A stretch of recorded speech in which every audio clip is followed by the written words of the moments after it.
Yeah, do we even need that much? I mean, we recorded that part. Heck. So, welcome back. This is not our traditional intro. Oh, and we're also starting way in the middle of a recording. I'm gonna move that later. But hello, people, friends, family, listeners, emailing tribe of humans. We realized, well, the focus group helped us realize after we recorded part 2 of the MSG conspiracy episode that we didn't mention that it was part 2. So we're recording this right now to paste onto the front, if you will, to let you know that if you didn't hear part 1, you should go back and listen to part 1 first. You don't have to, but that's up to you. I mean, it's the introduction, though. What do you, Nick? What do you think? Would you be better off without it? Because that could be the case. Probably the less time you listen to us, you'll be better off. But no, you definitely should go listen to part 1. Yeah, you need it. I think based on you shouldn't listen to it. A lie was born. False. You should listen to it. Yeah, definitely go listen to it because you'll be very lost if you don't. Yeah, it'll make more sense because we talk about part 2 MSG gets into all of the crazy you're about to hear. But if you haven't heard part 1, again, please go back, listen. It gives where it came from, how the crazy conspiracy started, and just kind of rolls right into this one, which we recorded like 2 days later. We were fresh. Was it even that long? It was. Yeah, It was hot. Yeah. Oh yeah. Yeah, I talk like that. It's hot. I don't think I've ever heard you say that. That's right. And now I'm doing it in like a 2-minute intro to an episode that's another hour and 20 minutes long. So good luck, everybody. Thank you for listening. It's probably, what month is it now, Nick? October. November? No, when they hear it. September. Oh, November. It's definitely November. So enjoy some cocoa. Make some get a latte. Lattes. That sounds nice. And then do please enjoy the upcoming episode. And we'll talk to you soon. Bye-bye. Bye. Voice crack for the win. Out. Guest host, Ted's phone. Guest host, Ted's phone. That's how this episode actually starts now. Because because now we are. Yes, now we are recording. Hey. And we are back. I'm clearly better at this than we used to be. Idiot. Are we? Or we? Yeah. Okay. Every next time we do this, we're better at it, whether anyone agrees or not. That's true. Right? Yeah. I mean, we were just looking at stats. I sent you an article. If we make 2 seasons of this show, which we will, obviously, maybe 3, because I don't know how long a season is. We haven't decided. We will be in the top 1%. And honestly, if we get, I'm going with 10. If we get 10 listeners that don't know somebody that knows us that we told to listen to this show, I mean, that's better than the 1%. We've reached the world. 10 was I missed that part. That was the threshold. Ish. For now. Yeah. 10,000 sounds cool. Start with 10, right? Like 100 sounds cool. Yes, 100 would be amazing.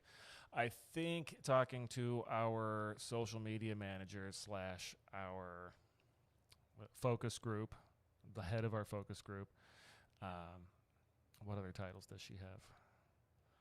Marketing. Senior VP of marketing, yes. We added her as our brand ambassador. And most recently, MSG consumer and aficionado used for seasoning in tonight's dinner, and I tell you, it was tasty. I can't tell you that I tasted the MSG, but I can tell you it was in it. All right. What did you make? They're called porcupine balls, and we are so far off of where this tangent just started. That's fine. It's a meatball made with rice-a-roni that simmers in a pan for half an hour. And it's kind of like heaven. We usually eat them with fresh green beans. Delicious.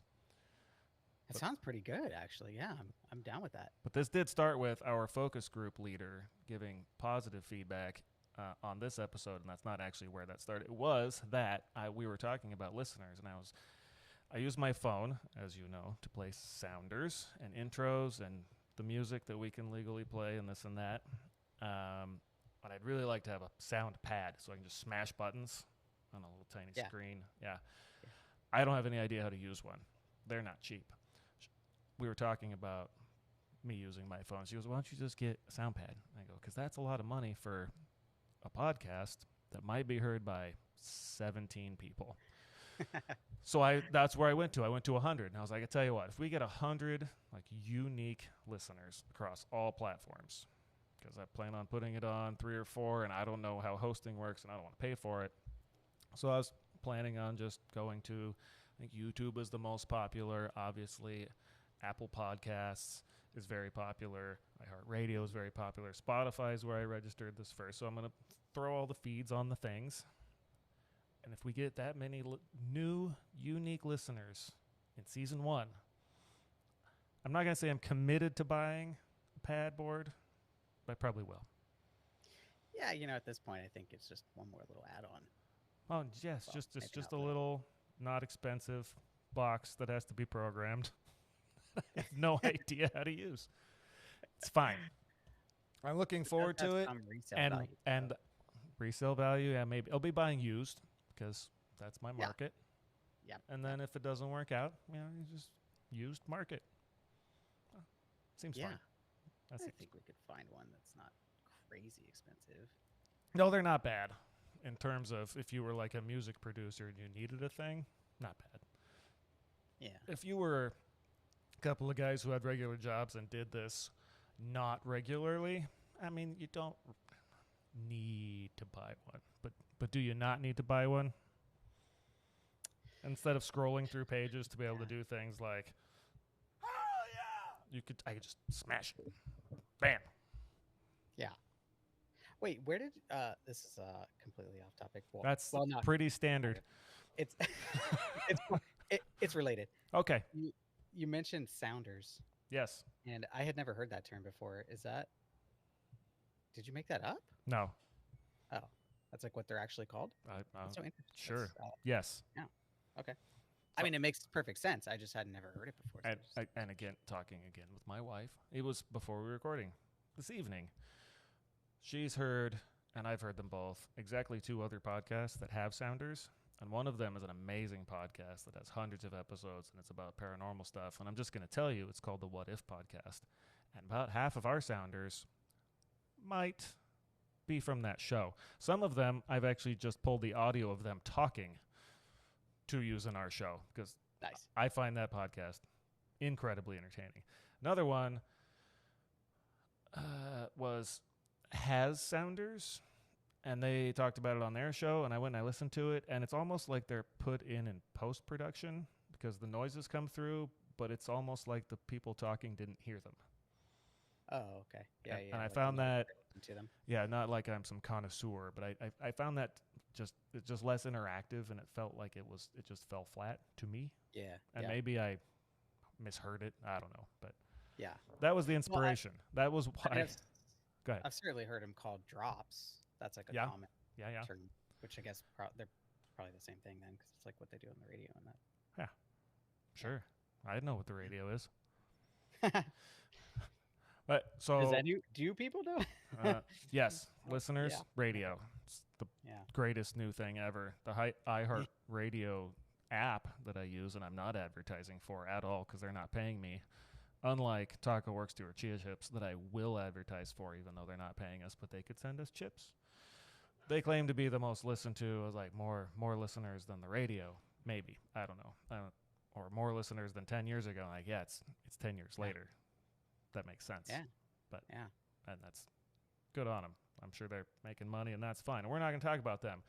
We are back to finish our conversation about MSG, and there have been some developments.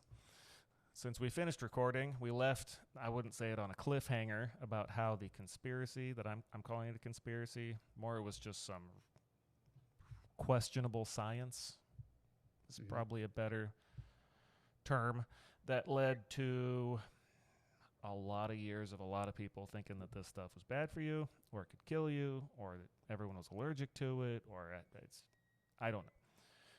But the development is that Nick, host, Ted, me, hi, we're Nick, we're Ted. This is focused on nothing, as if you hadn't figured that out.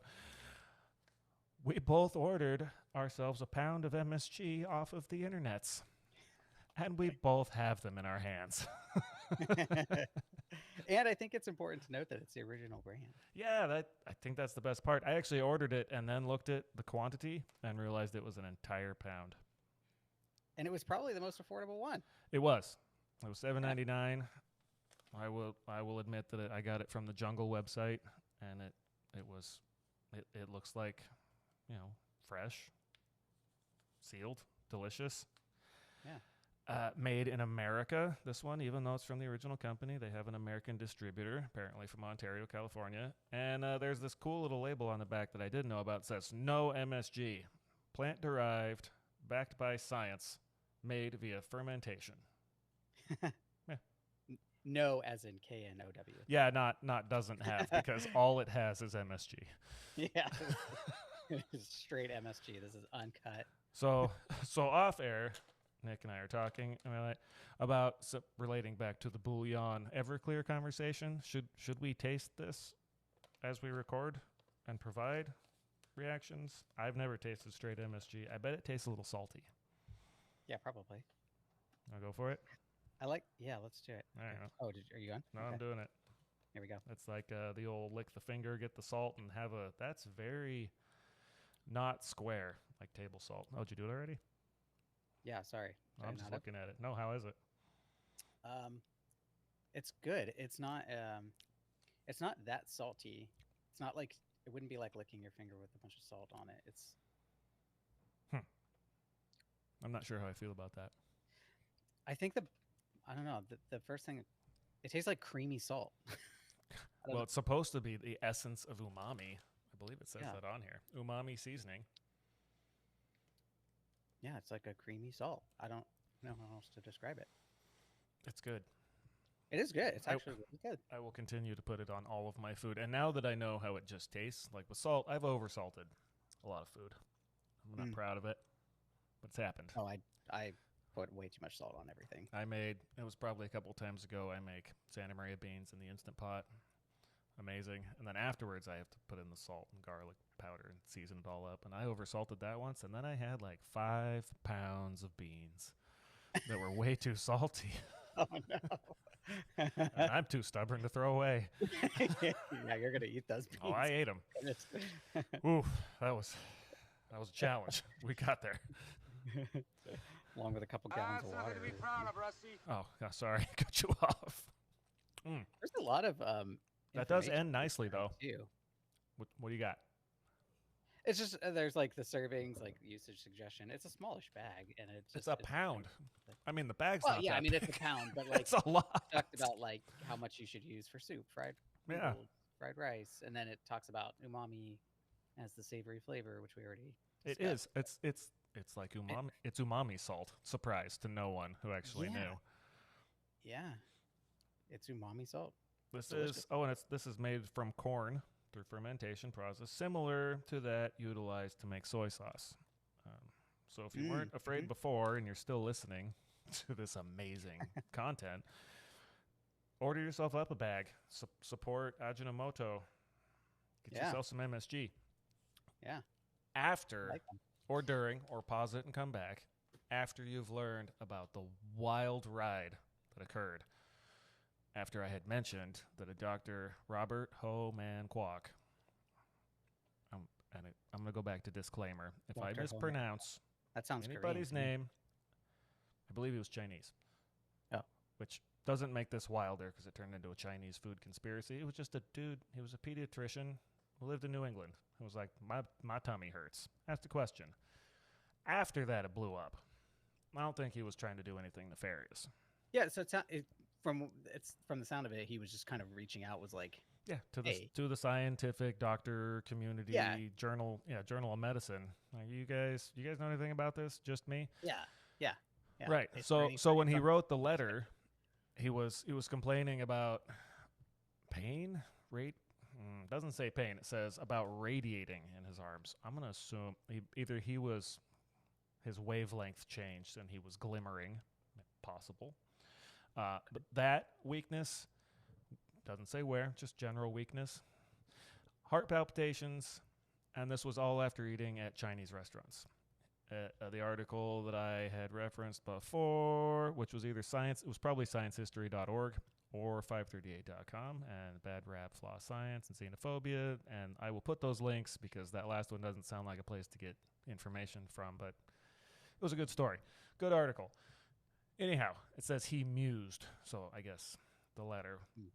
Considered or suggested that it could have been cooking wine, MSG, or excessive salt that caused his issues he was experiencing after eating Chinese food. And then it would seem that a bunch of readers who read the journal responded with similar complaints. And then I'm going to use air quotes here, scientists, there was no air quotes in the article, but I'm set, it's coming, jumped to research the phenomenon. And Chinese restaurant syndrome was coined, born, what have you. It turned into a whole giant thing. Wow, that feels problematic. Yeah. Back then. It couldn't have been anything to do with Americans in the 60s being like Chinese people. And then maybe not long after World War II, maybe some unjustified bias or I don't know what, but it blew up.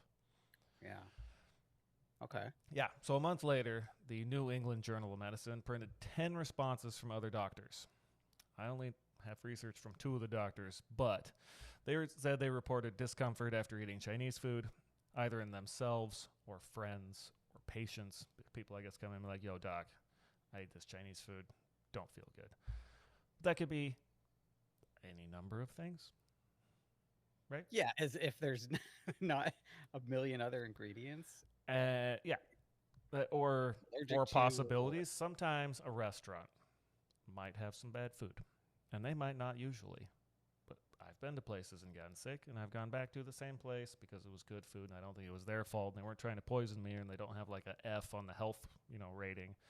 Yeah. And it's been fine. Now, maybe that's me being dumb, but sometimes something just goes a little funky, right? Of course. Could have been that happened. Could have been that it was poison. It wasn't. Could have been. And I don't know. I remember if we dug into this last time, but I've been to Chinese restaurants. And by the 90s and the 2000s, and now, not the best ones, I'm sure, but a great many of them have buffets. I don't know if they had buffets in the 60s. Like, Yeah, that's a fun thought. I wonder when that started. I don't know. A person producing a podcast might look that up. Nope. Didn't do that. But what I will comment from my own experience is that when going to a Chinese restaurant buffet, I have left not feeling fantastic.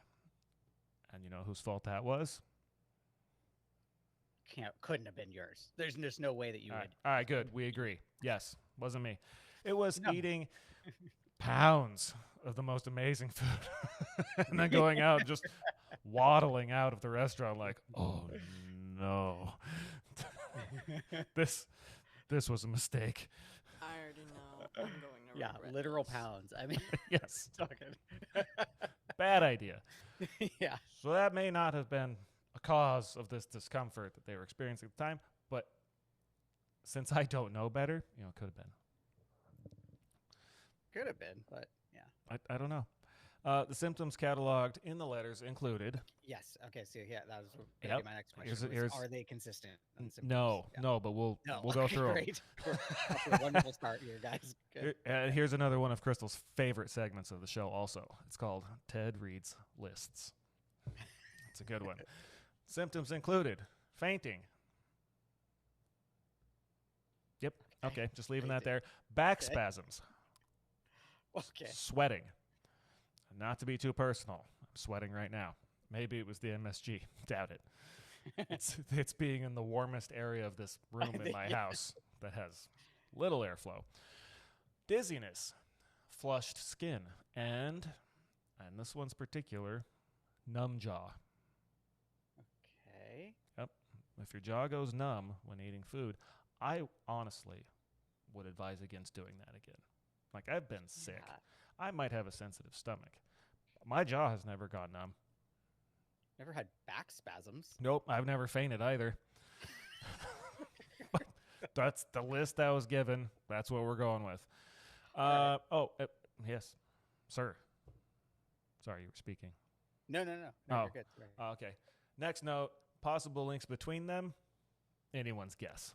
They appeared all over the body and came at widely varying times after eating. Like, oh, I went to a Chinese restaurant. You know what? 2 weeks later, my back hurt. Like, bro, did you pick up something heavy? I don't know. So from here, it gets weirder or dumber, and it's geographically based, which is fantastic. Some doctors claim the syndrome, air quotes on that, only occurred in certain geographic locations. New York, Southern California, kill the hell out of you right now. Chinese food, dead. Hawaii, however, and or London, Chinese food, top notch. Totally fine. What? I would guess, now having not traveled around the world eating not food in China that is considered to be Chinese food, I don't know if it's different. I bet it's probably reasonably similar. I bet all the little mom and pop restaurants that make the really good food that you tell your friend about and they tell their friend about that isn't the big chain place probably have reasonably similar recipes, right? If it's a traditional. Yeah. And those Yeah. are always the best Kung ones. Pao chicken is Kung Pao chicken generally. We kind of all agree I on don't know. that. Yeah. That could be my assumption. Yeah. Okay. But that being the case, the doctors decided that depending on where you lived, you could be in more danger. Okay. Yep. And, apparently the New England Journal of Medicine realized that this was ridiculous at this point. And the editors who were publishing these responses from other doctors and people who had written in understood, realized that this was probably not a real thing.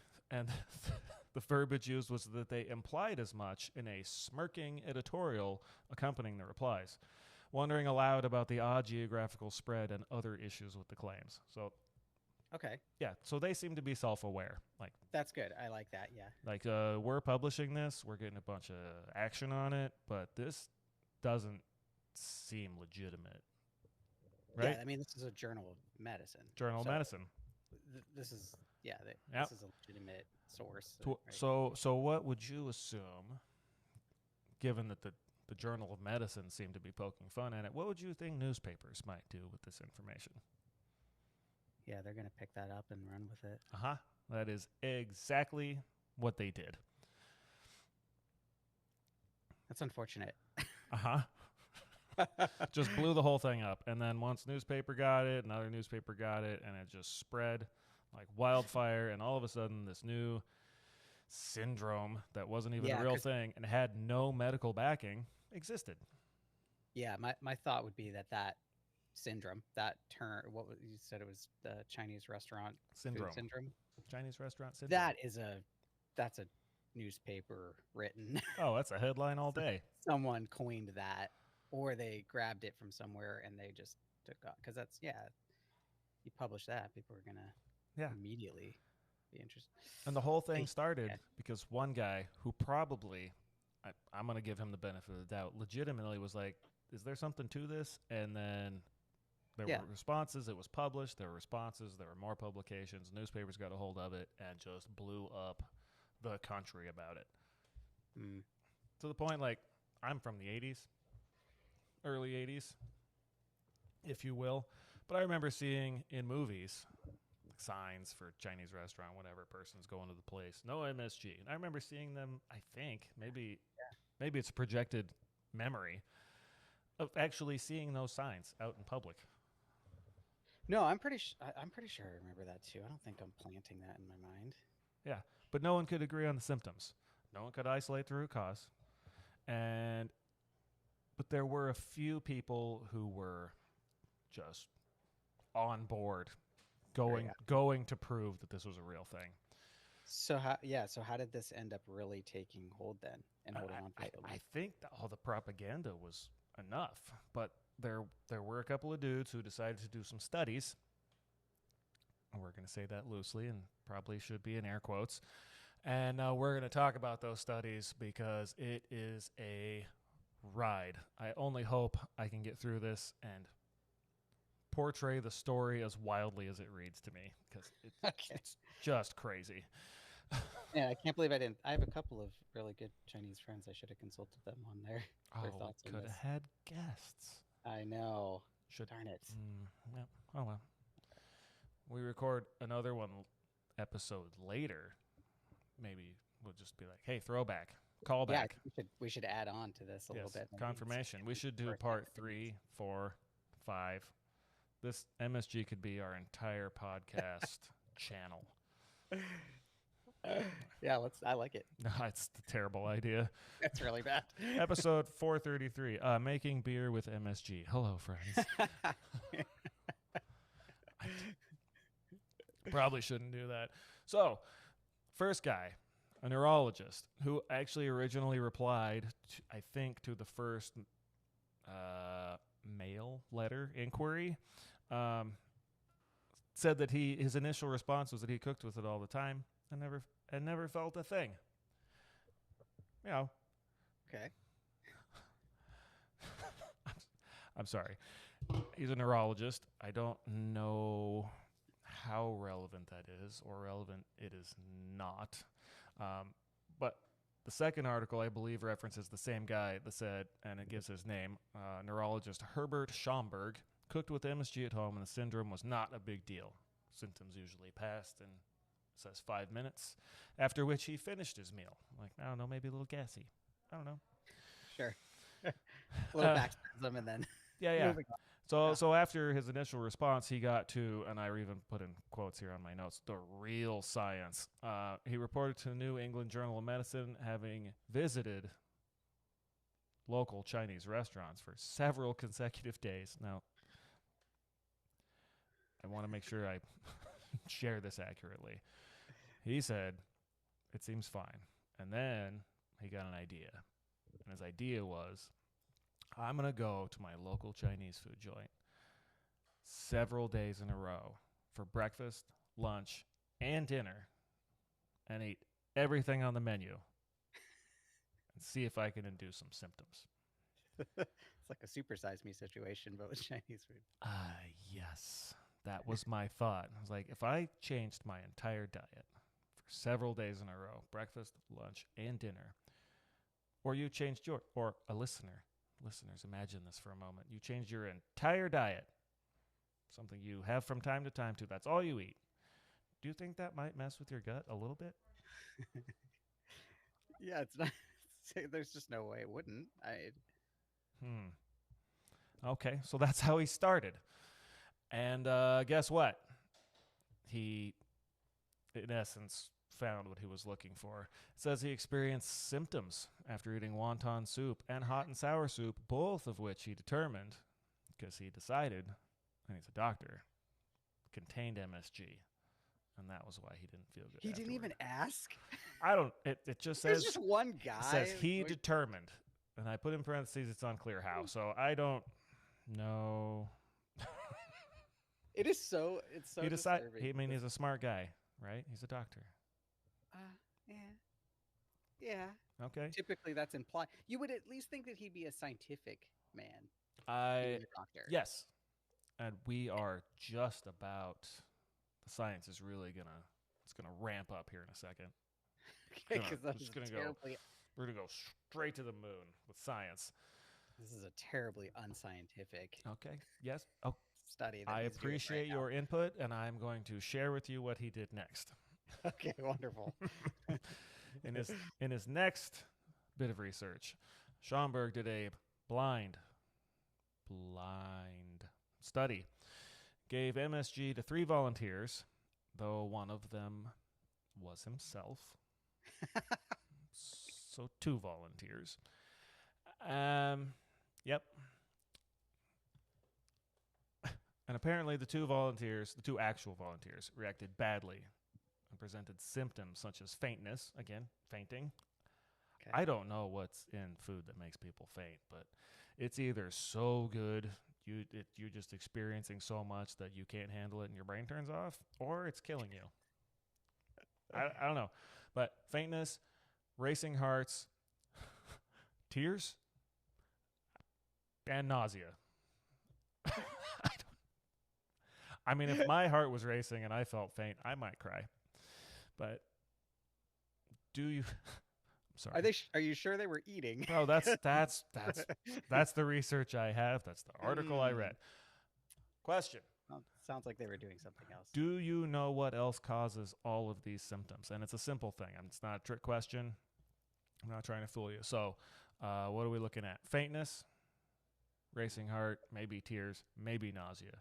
If picture yourself in a situation, and I'll kind of lead you there. You're going into an unfamiliar place. You're going to do something you've never done. You're going to meet a doctor who's going to feed you a thing that tells you it might be poisonous. How does that make you feel? Maybe some stress. Yes. Anxiety. Anxiety. Nailed it. And yeah, you don't think that would cause anxiety? It says it was a blind study, but bro was involved in it. He was like, oh man, I ate a bunch of MSG. I don't feel very good. I fed you guys a bunch of MSG. How do you feel? I'm pretty sure this is poisonous. So yeah, if I went to the doctor and he gave me a thing that says, this is going to make you feel like you've been poisoned, and then, so then it makes you eat it, however that goes, and then you do, and 10 minutes later he goes, how do you feel now? Do you feel poisoned? That's weird. Let me note that down. Yep. Patient feels poisoned after being told that they were poisoned. Got it. And that was the first study. How are we feeling now? Just so disturbed. Yeah. Do you think he should continue his studies? No. What is wrong with this guy? Yes. I don't know what the motivation was. Unfortunately, I don't have it. And this having been in the 60s, I bet we can't ask him. But that was phase 2, I guess. Phase 1, change your entire diet and see how you feel. Yeah. Phase 2, give people a thing that you tell them is probably going to make them feel terrible, and then ask them how they feel. And did he end up did he publish this?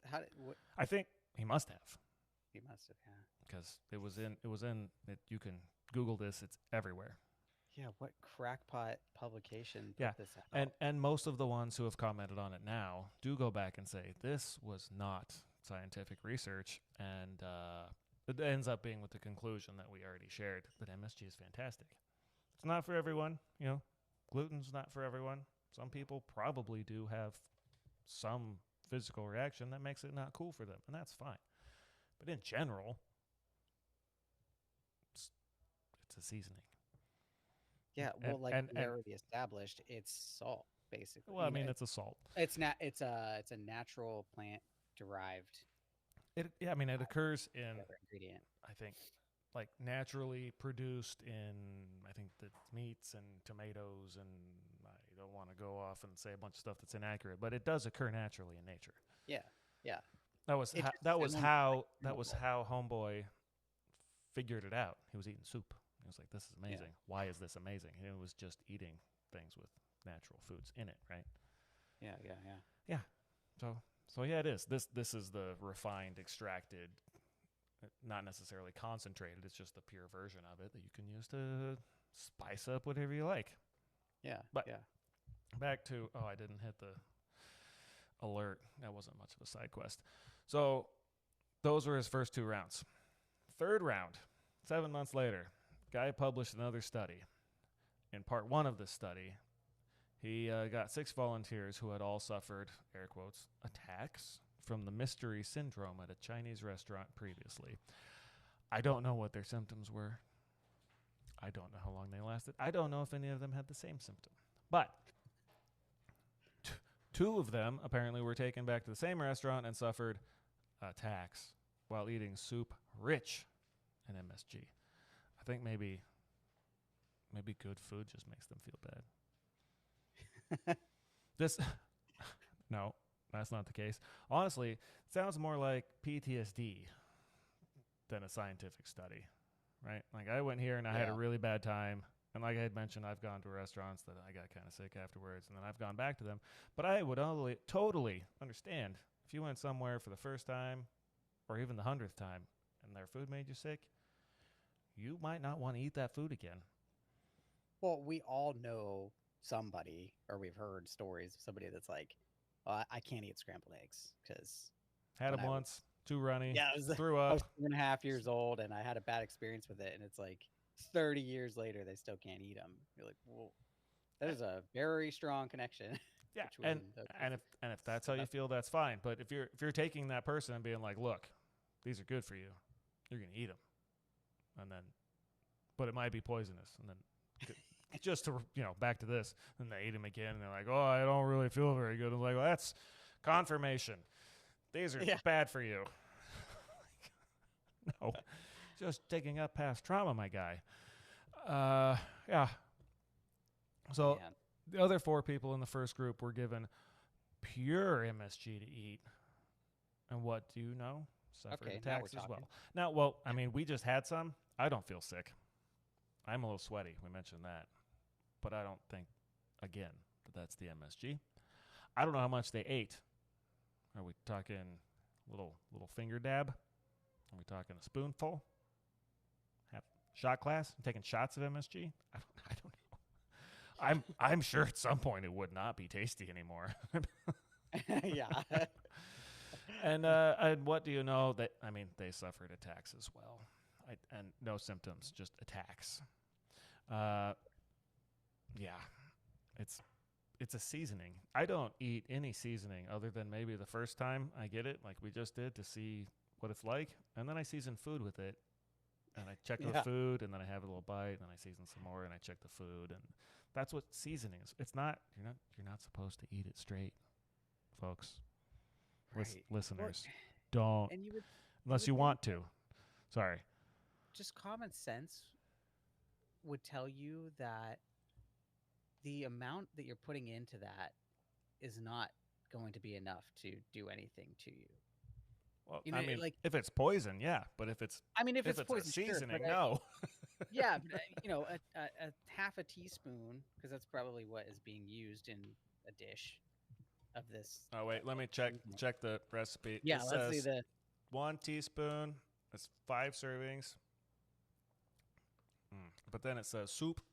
Oh, for 5 servings of soup, half a teaspoon. So 5 servings of soup. That's a lot. Fried noodle, 3/4 teaspoon. Fried rice, one of my favorites, 3/4 teaspoon. Meat, doesn't say how much. 5 servings of meat. Figure that out on your own. Half a teaspoon. Like they're mostly half a teaspoon unless you get noodles or rice, and it's a 3/4. Also, fun fact, not a calorie in it. Yeah. And a little bit of sodium, which we talked about. It's actually a pretty small amount of sodium, really. Well, yeah, because there's 1 sodium on each glutamic acid. Yeah. Not that really relates until you get into a whole bunch of other math that no one cares about. Oh, excuse me. But yeah, 5% sodium in a serving, which is 1/4 of a teaspoon. So if you had 2 servings and you had 2 servings of this, which would be half a teaspoon, in 5 servings of soup, you could have 5 people's worth of soup and 10% of your sodium for the day. Yeah. Sounds good to me. I'm in. Sounds pretty good. Yeah. My point is just that I really like common sense would just say you're not taking in enough of it. I mean, unless it's like fentanyl,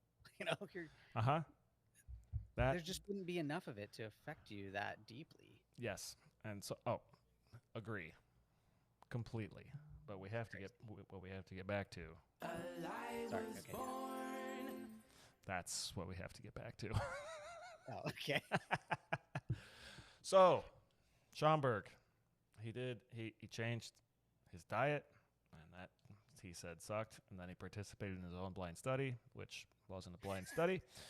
And then he had the attacks with the PTSD folks, and Then part 2 of his study. He ran a non-blind test, which sounds a lot like all the other tests. 56 people, giving them pure MSG, and asked about 3 main symptoms. Burning, fairly nondescript, but does sound not good. What are we talking? Burning hair? Yeah, Burning where? groin? Like, yeah, but Spontaneous combustion? What are we talking about? My skin's burning. My head's on fire. Anyhow, so it was burning, facial pressure, and chest pain. The only symptom that seems clear is chest pain. What is facial pressure? I was just gonna say, and burning and facial pressure were not part of the original symptoms. Hey, there was faintness. I can scroll back up. There was a whole I don't list. even think chest pain was. It was like heart palpitations, but chest pain. Back wasn't. spasms, sweating, dizziness, flushed skin, and then my ever favorite, numb jaw. So we're talking about 3 new symptoms. He was looking. I mean, he was doing research, Yeah. Okay. not any kind of repeatable research, or based on the original findings or claims. Yeah. Right? Well, and who knows how he selected these 56 people? I don't know. Maybe he had 56 friends. Yeah. Like he got on. He have to got be on the randomized. what was going 19. He got on his ham radio, and found his his local buds. Maybe he had a Model T car club. I don't know. It was New England. Maybe they were. Nope. I'm not going to insult anybody else. That I don't know. And people I insulted, I apologize. I heard no insults. I love old Fords and I love ham radios, but it was the 60s, so I was just trying to come up with something. I apologize. So, symptoms: chest pain. Oh, chest pain. That was the only one that seemed clear, right? That's where that is. Yeah. Facial pressure. Do you have your sinuses clogged? Are your eyes bulging out of your face? What is facial pressure? I mean, this sounds well, just from MSG. No, I just don't. What are we talking about? Research. Science. Okay. All right. So. Man, I really hate this guy now. It was a bit of a mess. So apparently, any symptom was taken proof of MSG toxicity. What do you know? 55 people experienced the symptom, Oh my God. but only a few had all 3. And to cover that again, that's burning, facial pressure, and chest pain.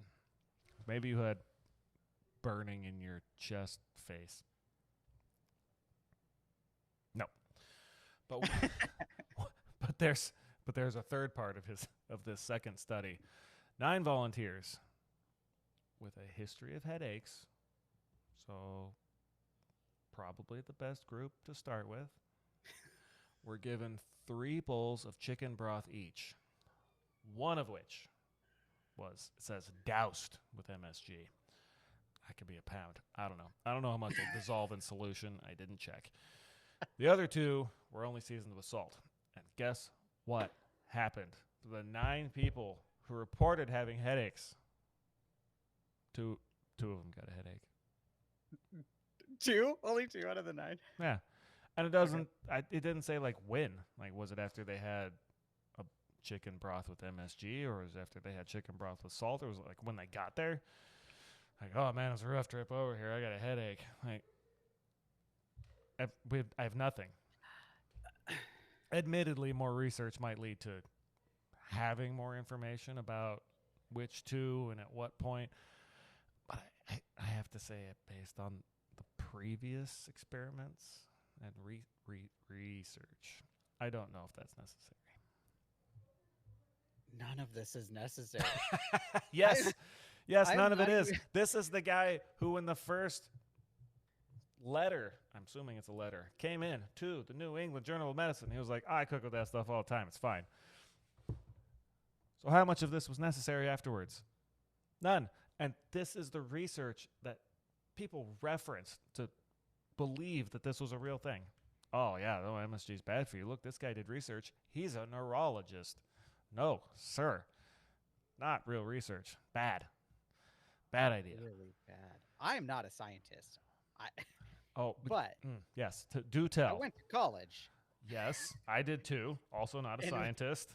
we learn how to do. We've all read plenty of things about scientific research and how to do empirical studies and such. I, I mean, I think it starts in like grade school. It's like you come up with a hypothesis. And then Yeah. you come up with scenarios. And then you do whatever research you can given the tools that you have to try to look into those scenarios. And then based on the data you've collected, you determine if your hypothesis is not even true, like reasonable or inconclusive, right? And if it's reasonable, then you do more research, more research, more research. This guy seemed to be like, nah, this stuff will kill you. I'm going to prove it. Yeah.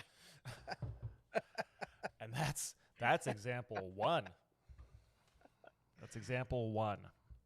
I have another. And if you thought the first one was just bonkers,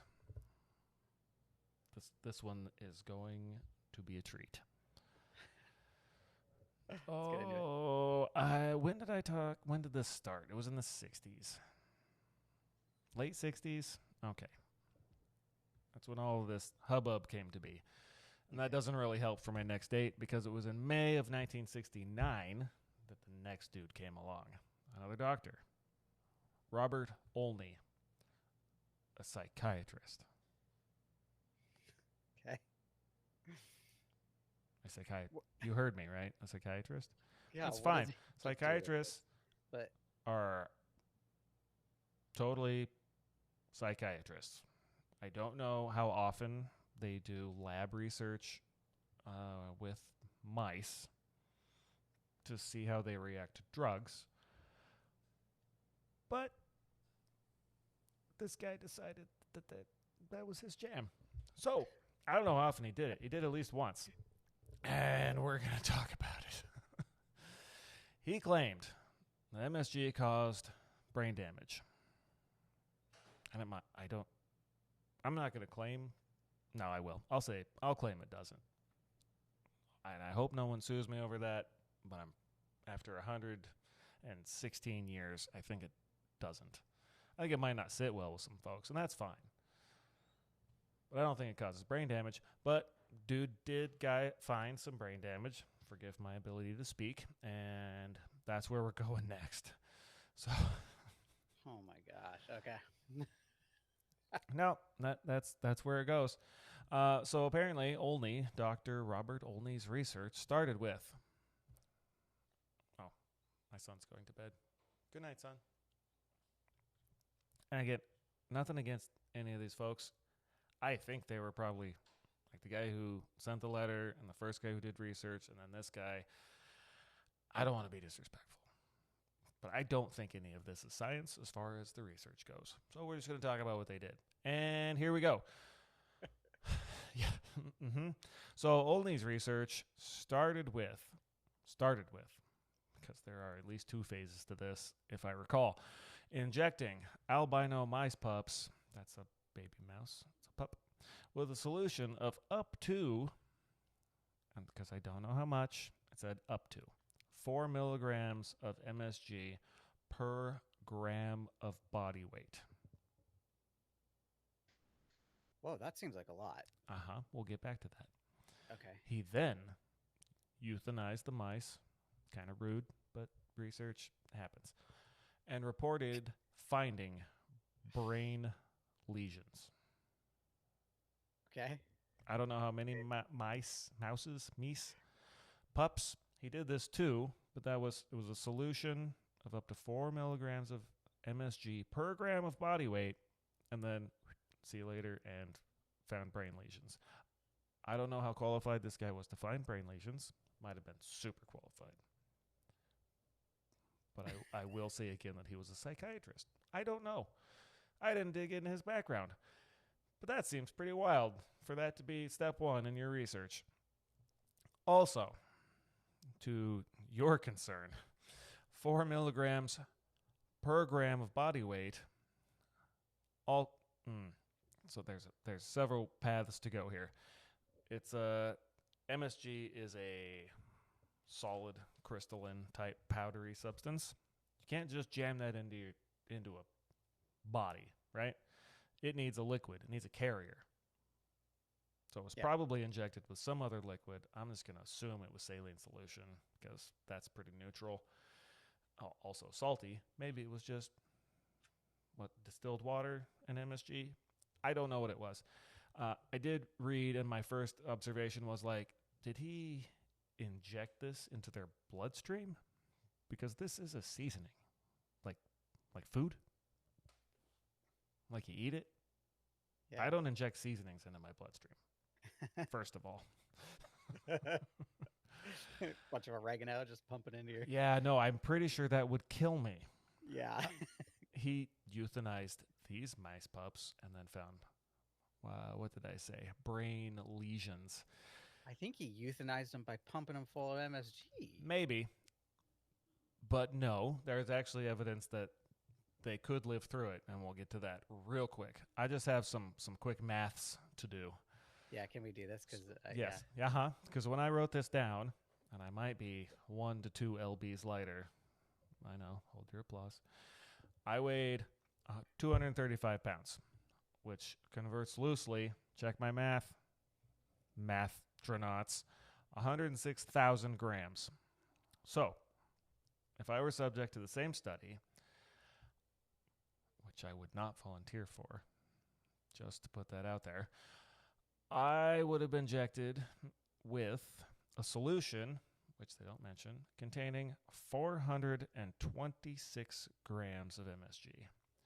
And back to this handy-dandy pound of MSG I have sitting on my desk now, it's 454 grams is 1 pound.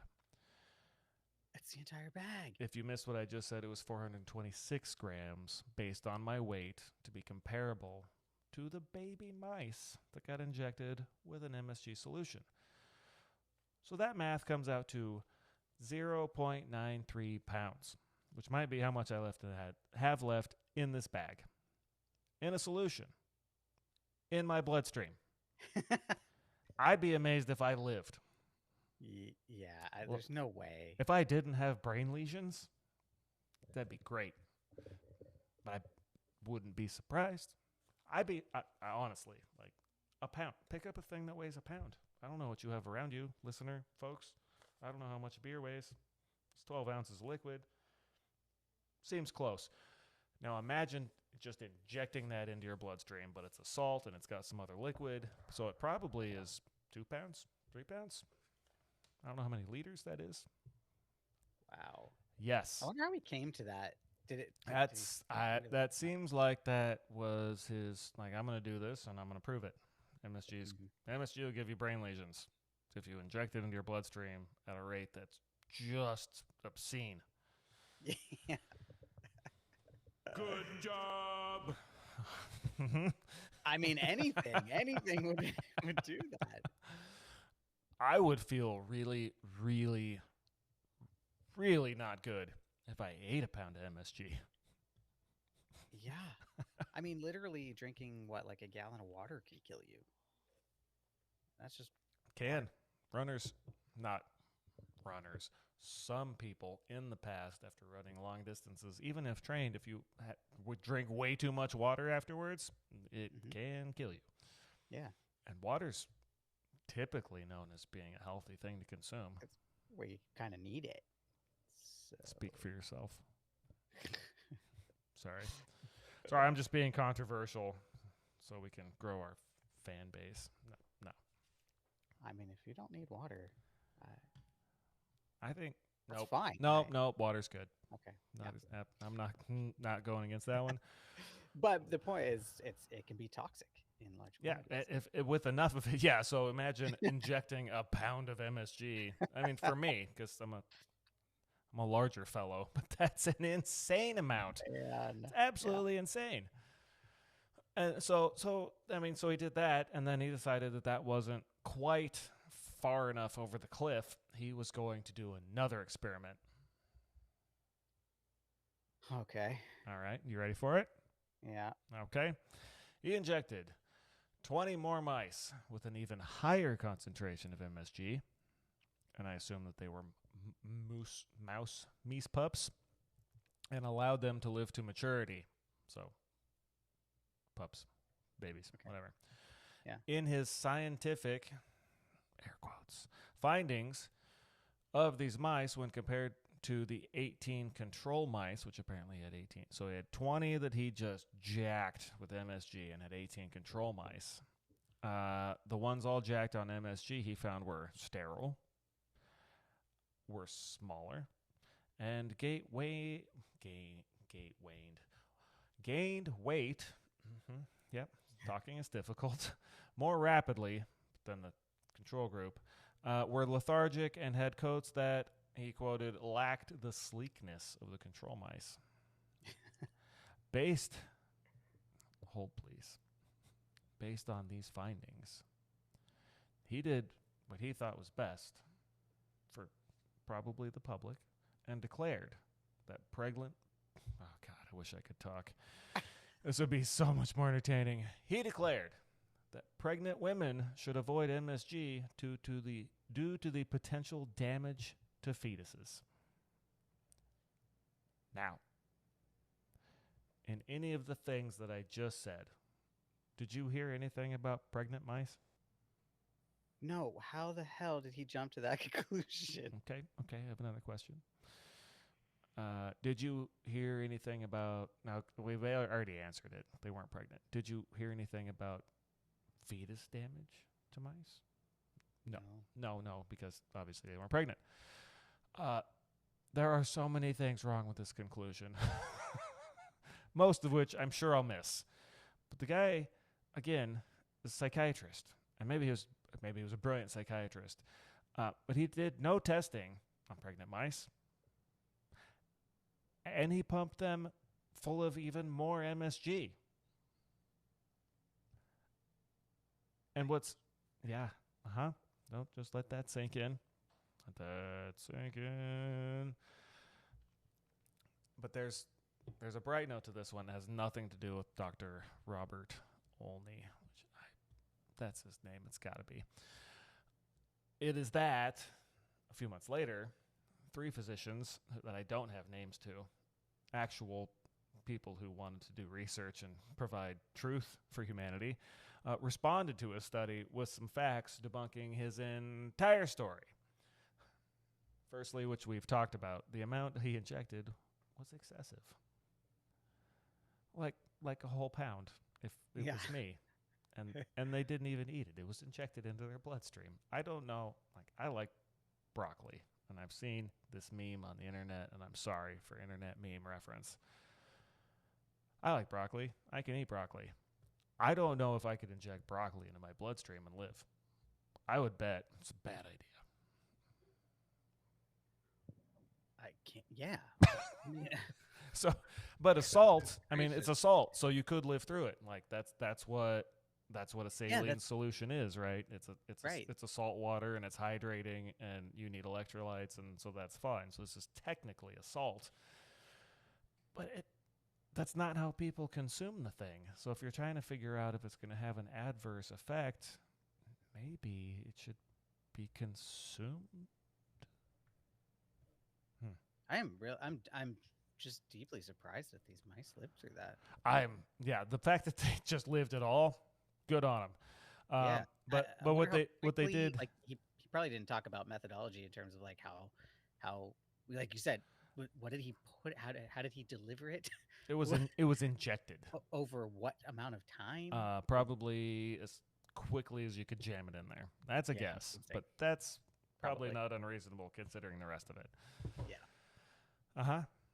So excessive amount of MSG just jammed into their bodies. The physicians who were critiquing his work also noted that he did not inject the control mice with anything, like distilled water, saline solution.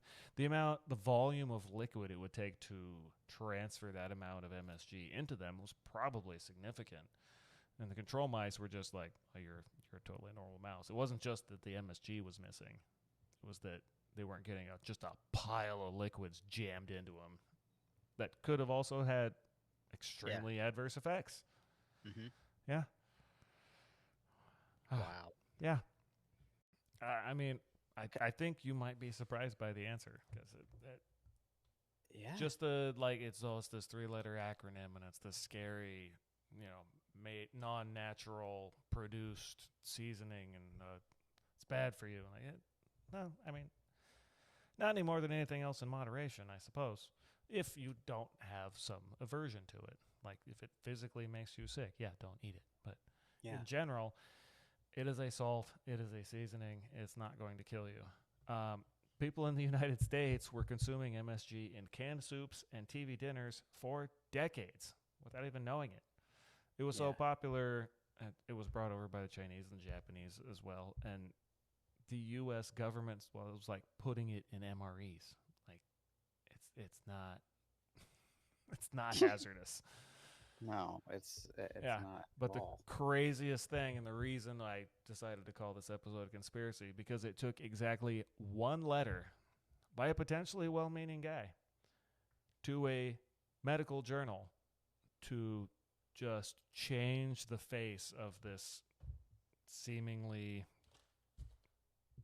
nondescript seasoning that was just available at the store before that. And you could still buy it, but I went to my local grocery store, couldn't find any. No, I've never seen it. No, I found a bunch of seasonings in that big rack that they have that said no MSG. I couldn't. Probably 6 different kinds of salt, Himalayan and regular and potassium and iodized and non-iodized, but did not find any MSG. Man. Yes, that's a super interesting. Yeah, and Just I guess have your own opinion about the FDA. Fair, but past that, it has been on their list of generally recognized as safe. Like they have a list of foods generally recognized as safe forever, even during all of this hubbub. I was like, no, the FDA doesn't seem to care. Wow. Yeah. So, to your question, 2 hours and change ago about whether there's enough meat on the bone to record about MSG, yes, there is. And I would like to put some on some meat and some bones. I do stand corrected. Oh, it's great. I mean, we could probably put hours more into the social and economic impacts of the whole thing. That is important. I'm not going to diminish that. It doesn't sound as fun. I'm sorry for everyone that was a big bummer, and hopefully that has passed. And if it hasn't, it should have. I think that sounds kind of fun, but I'm kind of weird. Okay, fine. We can do it. I'm not saying we will, but we can. Just have to make sure it's not a giant bummer. These are supposed to be fun. No, we're not going to do that. But we may ask future guests, hosts, take shots of MSG. Yeah. Yes. Just tell us what their initial thought of MSG is.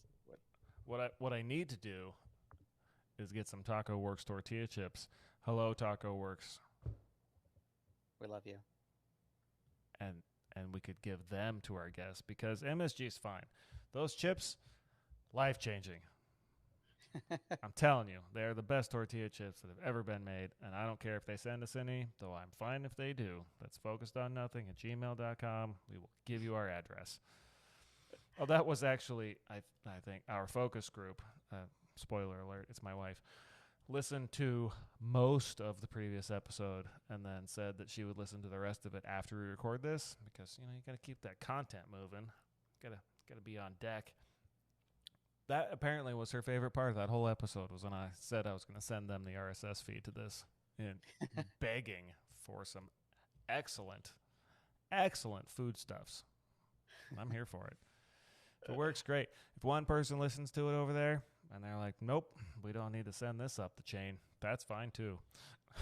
If no one listens to it, I'll live. It'll be okay.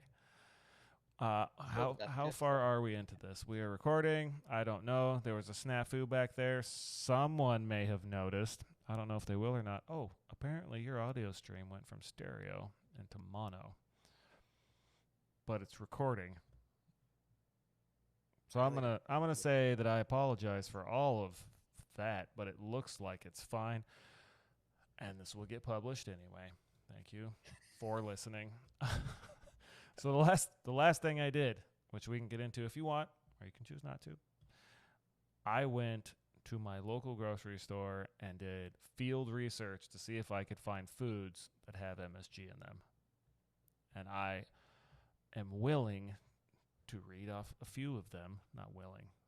I would love to. Read off a few of them to you to see if you can guess whether they do or do not have MSG in them. Okay, yeah, let's do it. That sounds fun. I'll pick my top however many I get to, and listeners don't get to choose because it's my show and I do what I want. Soy sauce. Kiko Man soy sauce. I don't know how to say it. It's fine. You know the stuff. Yes? No. Absolutely not. Not the ones I checked. Mrs. Dash. You know, you've seen that seasoning, right? Yeah. Yeah. What do you think? MSG or no? Yes. Nope. No MSG. Oh, No, you pick it up and you look at the back. It says no MSG, no salt. They're on top of it. I'm pretty sure soy sauce has salt in it, but I couldn't find one of the ones I checked. Well, the only reason I said yes was because it talks about how it was derived from I don't remember. What did it say on the bag? Something about soy sauce. So I thought maybe it would be part of it. I mean, I have the bag. It was Said something about plant-based. it says a fermentation process similar to that utilized to make soy sauce. Similar, but not soy sauce. Okay. MSG. Okay. And here's where we get into brand names. So I'm just gonna not. I'm just gonna not say that. So, oh my gosh. Nope. Wait. Don't do it. Crystal's gonna hate this part. Yep, that's a tangent alert. Why did I do that? It was not saying the brand names. God bless. I got so caught up in the sounder, and she's really going to hate it now. Anyhow, I got back to it. Put the Zoe, my daughter, play softball. She had a rec league softball game yesterday. It was awesome. I recorded the whole thing on the GoPro first time, and then I uploaded it to YouTube so I could share it with the team so they could go watch, play back the film, if you will, if they want to go check on how they did. Also, while the game is going on, there's some walk-up songs that might be played, and then there might be music between innings, and probably none of it's copywritten, but YouTube definitely emailed me, and they're like, these are the many violations, and these are the territories that this video cannot be viewed in due to these violations, and it was something at the end to like, we're not shutting down your account. And I was like, cool. What? Thanks. Because it's copywritten music. It was just recorded. Oh. I was playing the game, and then there was music playing in the background. It wasn't like put to it for a soundtrack. It was just picked up on the recording. Oh, okay. And it found almost all of it. Wow. Yeah, that's a good algorithm. Yeah. Yeah. So, Gotta I use mean, AI and for I'm that. not, going through this list, I'm not putting any labels on blast. Obviously, I love MSG. I love Taco Works. They put it on their label. So, you know what? I changed my mind. I'm not gonna fake it. But this is based on the fact that I can read and saw what I saw. But, so, back to it. We went with Mrs. Dash. No. Soy sauce. No. Campbell's chicken noodle soup. What do you think? Has or has not? Tangent over, by the way. Well, now I want to say no because I got the first two wrong, but But probably is. Yeah. 'cause that's a big hell they yeah. put it in soups and TV dinners for years. They probably still do. Yep, that's a big hell yeah. Okay. And then I'll just give you this one. Campbell's makes like their chunky soup line. I'm familiar. So I checked one. Maybe a bunch of them don't. But the one I checked did have MSG in it. Spam. Oh. Ooh, Spam is tasty. And It is it's a little delicious. concerning, but it's tasty. I know, and it is salty. I guess. Gosh, I want to say yes to that one too. It wasn't supposed to be a trick question, but I had to include it. I don't know what's in Spam because there are no ingredients listed on the can that I could find. It just says ham and natural flavors or something, No, right? no, I couldn't It find doesn't? any ingredients listed. Apparently, it's just Yeah. made out of Spam. I looked, and I was like, where? And I could have missed it. But I saw nothing. They have to print it on the can. I thought so, but it's Spam. Maybe they got an exception. They've been grandfathered in. Like, well, I mean, everybody knows this is Spam. If you're eating it, you don't care what's in it. The end. And that's not to say that it's not good, okay? It is. It has its place. Oh my gosh. That's amazing. Yeah, the first time I had that, I was backpacking with the Boy Scouts. It was a long time ago. Anyhow, couple more for you. Rapid fire. Pringles original. No? No. You are correct. Pringles barbecue or sour cream and onion or cheddar cheese. No? Yes. What? Uh-huh. I was surprised by that. You go Pringles original? Nope. But you get into that the flavor. You want that umami, bro? Here it comes. Doritos, Cool Ranch. I'm going to lump them together. And nacho cheese. Yes? Yes. See, Fritos. I learned fast. Yep. Curly, the Fritos, little Scoopy Yeah, boys. Frito with a chili cheese or the regular? No, Fritos. Okay, then no. No. And then I don't have chili cheese, but I have barbecue Fritos. Yes. Yes. You're picking it up. Like original flavor? Nah, we don't need that. Now, like, Nah, it's just salt. we want some glory in here? Here it comes. Lay's, and I'll give this one to you. It's freebie. Lay's original, didn't see it. Lay's barbecue, also didn't see it. Huh. I didn't see it. And again, I mean, this is all based on my ability to read. So I accept no responsibility for these results other than this is what I found. And then, it was mentioned in the article that it had been used in TV dinners like since the 60s, right? Before the whole delirium came up. So I checked a few, and that was the end of the quiz. I'll just give you these. So I checked the lean cuisine, found nothing. Healthy choice, got nothing. Stouffer's, nope. Marie Callender's, I even went to the chicken teriyaki, and that wasn't to be biased. It was because I thought maybe if there's one, maybe it's that one. Nope, nothing. The only one I found was Hungry Man white carved turkey. But then I checked like 2 or 3 other Hungry Mans, and there was nothing. So I don't know the algorithm there. But TV dinners seem to be on the low. However, flavored chips, good chance. Good chance. Wow. Uh-huh. This is really, I'm going to look now all the time. I mean, won't be able to help it. there's a few other ones. There's a disodium something or other. There's like 2 to 3 main flavor enhancing things that if you don't find MSG and it's a processed food like a chip, you probably find the other one. Doesn't mean it's bad. Just means it's there. I don't mind it. I'm here for it. I think stuff that tastes good is good. Also, I don't eat like a bag of potato chips. That's probably not recommended, even if it's delicious. Well, and there still probably can't be more than like a teaspoon of it in the whole bag, if that. I don't know. A teaspoon's good for 5 servings. Half a teaspoon. That'd be 10 servings. Yeah. According to the label. If they're doing it wrong, no, that's on them. So we're wrapping up here. Oh, this one is a longie, my guy. Occurred to me on the Pinto episode with guest Nick and host Nick and myself. I forgot to share a good news article.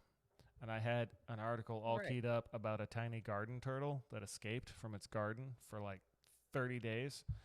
And they found it at the corner store-ish. And it had averaged, it's totally off topic at this point, but it had averaged 0.004 miles per hour while it was out on its running spree across town. And then it made it back home. So that was, I'm sorry if you listened to the Pinto episode and you had hoped for a good, feel-good story at the end. I failed. I still don't know what I'm doing. And now I'm trying to figure out how to get this computer to make this link go to where it's supposed to go. So I can tell you today's good story, and I just deleted it. Okay. Yeah, I figure if you're an hour and a half, hour and 45 minutes into a podcast, I mean, it couldn't be more than an hour and a half. Might delete a link. Oh, got it. This one being based on food, I have an article from the Good News Network. It says, scientists engineer yeast to create honeybee superfood. Colonies grew 15-fold. I don't think I need any more than that in the article. Yeah. I think that's Cool. fantastic. So go scientists. Honeybees are obviously super important to our pollination and crops, and that's all I know about that, but they are very important, and they have been kind of on the down low and kind of on the way out, kind of having a hard time. So They've been struggling, but that's great. So if we've created a super yeast for bees, you may not be into GMOs, and you don't have to listen if you're not. It's a super yeast. They made it. It's a GMO, right? Cool. I like that. That's a good one. Yeah. So I'll put that link when we publish this up, and I'll put the other links to the other articles. And you don't want me to publish my notes because it's a giant mess with a whole bunch of highlighted colors. But we did it. We made it through it. Awesome. We didn't have to turn it into a 3-part series. Though this might be Pretty close. I though, mean, we're man. well over an hour, so whatever. This is a long one. Yeah. Yeah, well, Sorry, everybody. sometimes a good time takes a long time. I don't know. Right? Give me a hell yeah. Yeah, right. Yeah, that There it makes is. sense. Yeah. Yeah. I know what I'm doing. So, we have. Oh, you wanted to. Oh, we can talk about it off of the air, as they say, I suppose. Ideas for another episode or two. And then, right now it's September for listener friends who are going to hear this. Likely not in September. But this is all going to come out very soon. And season 1 is on its way. Very exciting stuff And for us. Yes. Well, it's exciting for me. I cannot wait to get this going and start working on the next season. This has been a lot of fun. Obviously, we're still figuring some things out, but Yeah, bear with us. or don't listen. It's always an option, unless you are our focus group, and then I apologize. But with that, the MSG food conspiracy is not a conspiracy, and it's delicious, and it's maybe, I'm not going to say it, well, it's delicious. Yeah, go out and get some. Yeah, all things in moderation, folks. Get some MSG in your life. You will not regret it.